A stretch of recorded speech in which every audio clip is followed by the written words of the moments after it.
Ya, kembali lagi di Morning Zone, masih bersama saya Andri Susanto dan juga Om Alan Alan Pamungkas. Pamungkas. Ya. Oke, Dok. Ya, ini kita masih bahas tadi ya soal penyakit pneumonia yang dialami oleh Barbie Hsu ya, aktris Taiwan ya, yang terkenal lewat filmnya itu ya. Seriesnya Meteor Garden. Nah, sebenarnya kita penasaran ya Om Alan ya. Fenomena ini penyakit apa sih gitu, terus kemudian gimana sih gejalanya, dan sekarang ini kita sudah terhubung nih dengan Dr. Eva Sridiana SPP, dokter spesialis paru di Rumah Sakit Harapan Bunda. Halo, selamat pagi dok. Halo dok. Halo, selamat pagi semua. Iya, apa kabar dok? Sehat ya dok? Sehat, insya Allah harus sehat. Harus sehat dok, betul. Dokter Eva, kita mau ngobrol-ngobrol nih kan, Dokter Eva juga mungkin pecinta film Meteor Garden kayaknya dulu nih.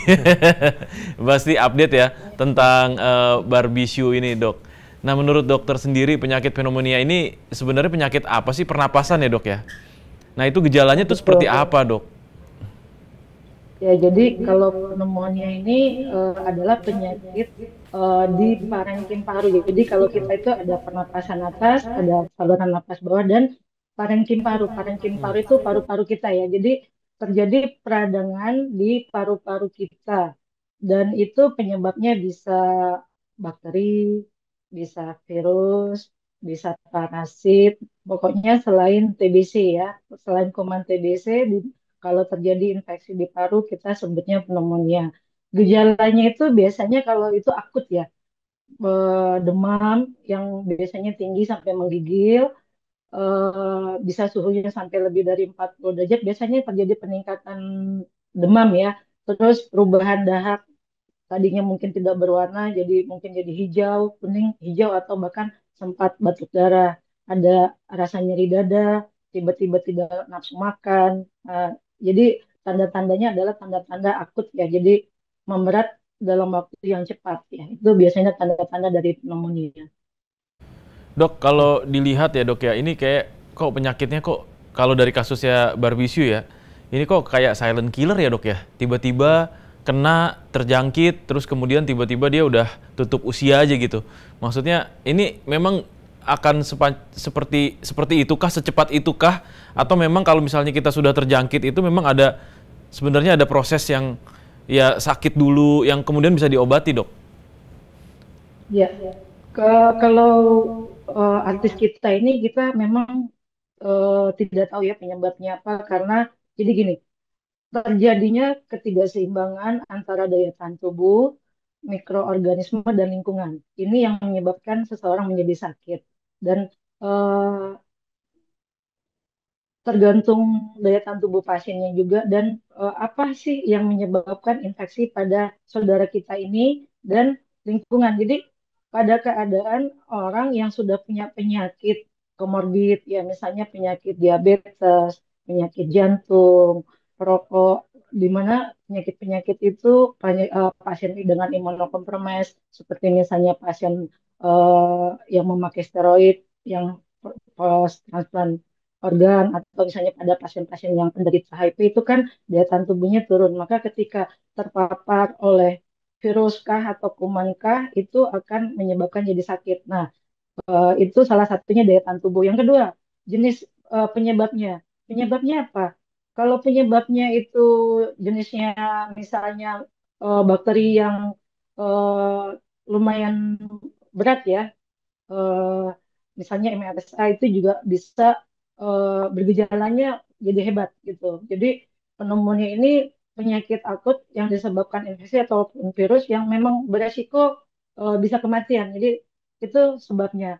Tambah lagi mungkin lingkungan. Lingkungan juga mempengaruhi. Seseorang dengan daya tahan tubuhnya yang sudah kurang bagus, dipaparkan oleh kuman atau virus, yang mungkin sebenarnya kuman atau virusnya tidak terlalu mematikan, tapi daya tahan tubuhnya jelek, tambah lingkungan misalnya terlalu dingin, ini juga akan mempercepat menyebabkan seseorang bisa terjadi kematian. Jadi mungkin tergantung kepada orangnya, tergantung penyebabnya gitu. Jadi karena artis kita ini kita nggak tahu penyakit yang riwayatnya apa gitu. Jadi kita harus tahu riwayatnya apa nih. Nah, dia terkena kuman apa? Itu biasanya sih harusnya ya waktu dia dirawat itu ketahuan cepet sih. Apakah dia hanya kena influenza? Influenza juga bisa mematikan gitu kan. Eh, dan ya pastinya waktu itu kalau nggak salah saat ini Jepang kurang dingin ya daerahnya saat ini dingin Dingin. itu juga memperberat kondisi seseorang. Jadi ya sepertinya mungkin apapun yang masuk menginfeksi artis ini saat itu membuat penyakitnya berat ya. Jadi memang pneumonia ini bisa mematikan, bisa biasa-biasa saja, bisa bahkan di rumah sembuh sendiri gitu loh. Jadi ada 3 derajatnya, ringan, sedang, berat gitu. Nah yang berat ini ya itu mungkin yang dialami oleh saudara kita sampai sehingga terjadi kematian. Dok, ini menular nggak sih dok? Karena kan sebelumnya menurut ceritanya ya, Barbishu ini kan sebenarnya merayakan tahun baru Imlek juga di Jepang nih dok. Dan memang kan perayaannya rame ya di sana gitu. Jadi banyak berkumpul dengan orang-orang gitu. Apakah ini penyakit yang memang bisa menular atau enggak sih sebenarnya? Jadi kalau pneumonia itu penyakit menular biasanya, karena itu kan penularannya melalui udara ya. Jadi gini, waktu Hmm, itu yang di sana kan hanya bukan Berdisius saja, ada keluarganya dan lain-lain. Kenapa hanya dia yang meninggal, gitu kan? Pasti terpapar oleh virus yang sama, kemungkinan besar ya. Atau memang kebetulan dia ke suatu tempat yang keluarganya nggak ikut, bisa jadi. Jadi kembali lagi ya tadi tuh eh, ini penularan memang terjadi melalui udara. Sama seperti mungkin kita kan memang lagi musimnya nih sekarang. Saat ini aja di Indonesia di mana-mana orang flu dan batuk itu agak lama gitu, agak berat ya. Sampai-sampai yang pasien-pasien asma banyak dirawat. Mungkin juga berbisu mungkin punya penyakit asma yang ketika kena virus atau kuman di sana tiba-tiba dia menjadi berat dan tidak tertolong gitu. Itulah yang sayangnya kita nggak tahu riwayat beliau ini sebelumnya apa gitu loh nggak sih yang dok? bisa memperberat sehingga menyebabkan resiko kematian. Ada gejalanya nggak sih dok kalau fenomena ini? Apa maksudnya Ya, gejala yang, oh ini saya kena bukan sekedar flu biasa nih, ini ternyata fenomena nih gitu. Itu ada gejalanya nggak sih dok? oh, ya, kan biasanya kita itu terpapar oleh virus itu biasa ya, batuk pilek Mm-mm. demam. Itu kemungkinan infeksi saluran napas atas saja. Tapi ketika sudah sampai nyeri dada, berubah dahak sampai tadi yang saya bilang ada perubahan warna dahak tadinya cuma bening kok jadi kuning jadi sampai hijau gitu dan dada sakit gitu. Nah itu biasanya udah mulai tanda-tanda ada infeksi di paru. Kalau misalnya dibawa ke dokter itu bisa dengar bunyinya agak beda ya. Pemeriksaan fisiknya beda dengan pasien-pasien yang hanya influenza biasa gitu loh. Atau infeksi saluran nafas atas biasa. Oh, Jelas gitu. banget itu biasanya dari perubahan dahaknya ya dan dari Iya. dada. Gitu. Berarti kalau kita berdahak terus kemudian dahak itu berubah dengan bentuk atau warna yang berbeda itu harus diwaspadai dok ya. Buat Ada apa okezoners nih juga harus apalagi tahu nih ya. Nah dok, apalagi demam sampai 40 derajat oh gitu diikut kan. sertakan, apa diikuti dengan demam juga gitu ya dok ya? Dia demam, biasanya tandanya demam. Pneumonia itu demam. Dok, Coba kalau pneumonia misalnya kita saya, udah tahu nih bahwa kita kena nih ternyata pneumonia ya. Nah terus gimana cara kita apa Langkah awalnya. langkah awalnya gitu dok untuk segera bisa berobat itu apa yang harus kita lakukan gitu mungkin supaya tidak terlalu ya, lama kita sakit dan akhirnya Dan tidak meninggal dunia gitu. menularkan ke orang lain mungkin dok. Betul. ya, jadi saya juga mengedukasi masyarakat Indonesia ya. Ketika Hmm. kita batuk pilek itu juga jangan buru-buru panik. Jangan buru-buru minum obat atau panik ya. Karena ini saya harus meyakinkan rakyat Indonesia jangan sering parno ini dikit-dikit ya. Iya. Gara-gara oh di daerah ini lagi ada pandemi ini, ada lagi virus ini, ya semua tuh pada panik gitu. Itu nggak boleh. Hmm. Karena ketika kita panik daya tahan tubuh kita turun penyakit kita jadi ada. Padahal Hmm. ketika kita percaya diri, sehat, berusaha mengatasi diri sendiri, berpikir positif, itu akan menyembuhkan diri juga. Jadi gini, ada penyakit yang bisa sembuh sendiri dengan daya tahan tubuh kita. Daya tahan Iya. tubuh itu akan bagus ketika kita berpikir positif.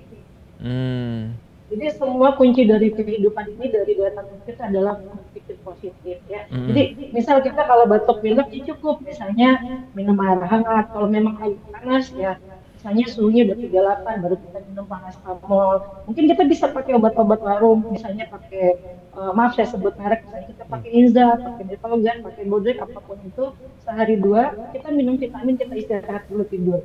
Kalau dia Hmm. hanya virus, karena virus, virus ini kan penyakit yang sembuh sendiri. Dengan kita istirahat, minum obat sesuai dengan gejala, tidur, itu bisa sembuh sendiri. Tapi kalau misalnya tiba-tiba suhu sampai 40 derajat, sampai dada udah nyeri, itu sebaiknya cepat ke dokter untuk diperiksa ya. Jadi kalau 40 derajat sih itu udah nggak, jangan ditolerir di rumah ya.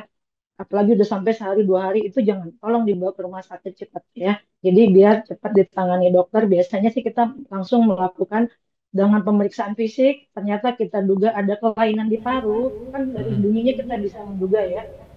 Nah, itu kita lakukan ronsen segera. Dengan melakukan ronsen kita bisa tahu nih, oh ini pneumonia. Pemeriksaan darah, dan itu nggak semua yang dirawat ya, kita akan ada skalanya ya, ada perhitungannya, oh ini kalau ini nggak layak dirawat ya. Tapi kalau udah sesak berat, baru-baru aja demam, batuk, udah sesak nyeri dada, itu sebaiknya ke dokter agar mendapat penanganan segera. Apalagi kalau kita punya asma, ya itu Iya. sebaiknya segera ke rumah sakit.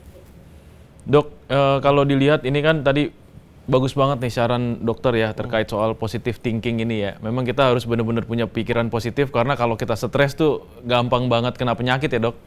Nah, Iya, menurut itu yang banyak. menurut dokter sendiri ada pencegahannya nggak sih, Dok? Terutama terkait soal pernapasan nih. Sekarang banyak nih, Dok, anak-anak muda yang olahraga. Nah, tapi olahraganya malam, Dok, gitu. Saya ngelihat di GBK tuh, waduh, rame banget sekarang, Dok, setiap malam ya. Ya. Olahraga, jogging, malam-malam tuh, Dok, jam 7, jam 8 malam gitu. Itu aman nggak sih, Dok? Nah, kalaupun iya, olahraga seperti apa yang kira-kira baik dilakukan untuk mencegah terjadinya penyakit pernafasan ini, Dok? Ya, saya sebelumnya saya mau memberitahu ya. Jadi kita ini saat ini Indonesia menjadi juara TBC Hmm. ya.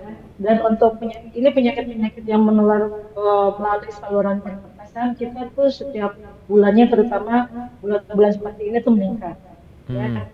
Kenapa begitu? Karena sekarang makin maju negara kita, di mana-mana area publik itu tertutup pakai AC, ya, tertutup pakai AC, ventilasi udaranya kita nggak terlalu bagus ya, kita rata-rata hanya mengandalkan cahaya lampu. Nah, ini sangat menyebabkan mudahnya terjadinya penularan penyakit-penyakit menular melalui udara, melalui pernapasan. Jadi saran saya, kita kalau ke tempat-tempat publik itu sebaiknya menggunakan masker. Di mana orang, misalnya kita di dalam kereta atau di dalam bis, maaf, kedengaran suara saya? Beneran, dokter? Aman, aman, aman. Aman, Dok? Oke ya. Jadi gini, penularan penyakit saluran pernapasan itu biasanya melalui cipratan ludah kita, melalui batuk. Jadi kalau Iya, kita iya. batuk itu satu tetes dahak. Itu kalau untuk kuman TBC, isinya jutaan kuman TBC. Bisa virus, ya. Iya. Misalnya kita kena flu nih, kita batuk itu apa, tetesan darah dahak kita itu isinya ada virus, ya.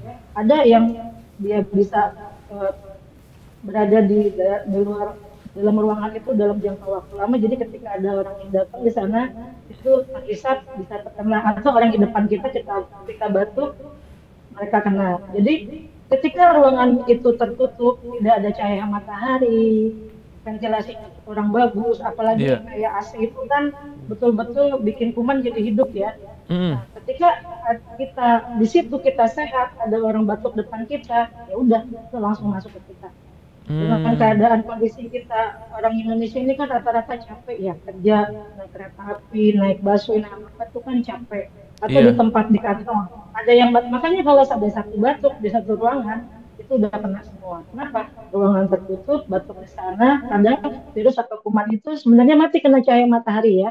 Tapi karena di tempat yang seperti itu, mereka malah jadi bisa bertahan hidup lama, orang yang di sana yang sehat. Bahkan kalau kita pas masuk nggak ada orang pun, ternyata udah ada yang batuk di sana, itu bisa terhisap oleh kita. Dan inilah yang menyebabkan kita jadi banyak yang sakit ya. Dan TBC kembali tinggi angkanya karena itu. Karena dengan kondisi di tempat-tempat publik yang seperti ini, kurang cahaya matahari, ventilasi kurang baik, penyakit yang menular melalui udara itu sangat mudah. Ya, jadi itulah itu salah satunya mungkin kita sebaiknya menggunakan masker antisipasi. Apalagi saat ini kita lagi banyak nih yang orang batuk pilek, virus, kuman TBC di mana-mana, gunakan masker di tempat-tempat yang ramai ya, terutama untuk orang-orang yang lansia, kita yang pekerja yang sudah sangat lelah. Karena kalau kita lelah, daya tahan tubuh kita turun, ada kuman virus seperti ini, begitu kita terhisap oleh kita, itu di dalam tubuh bisa langsung menjadi sakit ya. Itu saran saya yang pertama. Kedua, daya tahan tubuh harus bagus. Caranya daya tahan tubuh bagus itu bagaimana? Pola hidup sehat. Pola hidup sehat itu bagaimana? Tidurnya cukup. Kita olahraga kan sebaiknya pagi, karena udara pagi itu lebih segar. Kalau udah malam itu udah banyak polusi udara, ya. Tapi kalau misalnya kita terpaksa harus olahraga pun, itu tidurnya harus cukup. Jangan kayak sekarang, maksa. Pagi kerja udah capek, malam olahraga. Terus tidurnya jadi kurang. Itu makanya banyak orang yang olahraga akhirnya meninggal, kok lagi main sepak bola meninggal, lagi main badminton meninggal. Itu karena maksa gitu loh. Sementara istirahatnya kurang ya. Jadi pola hidup sehat, tidurnya cukup, makanan sehat. Makanan sehat itu apa? Makanan yang bergizi, menghindari makanan-makanan junk food. Tubuh kita ini udah cukup capek. Asupan makanan itu harus sehat. Karena junk food itu bukannya menambah kita jadi sehat, tapi memperberat tubuh kita bekerja. Ya, jadi kurangi makanan junk food yang banyak pengawet dan macam-macam. Olahraga itu yang paling bagus. Berenang untuk pernapasan ya, olahraga yoga ya, itu senam-senam asma jantung itu bagus untuk pernapasan. Dan saya sangat menganjurkan itu, terutama untuk lansia itu olahraganya yang paling bagus itu berenang. Untuk pasien-pasien asma, PPOK itu berenang paling bagus. Tapi kalau kita tidak bisa berenang, jalan sehari 1 jam itu cukup bagus ya.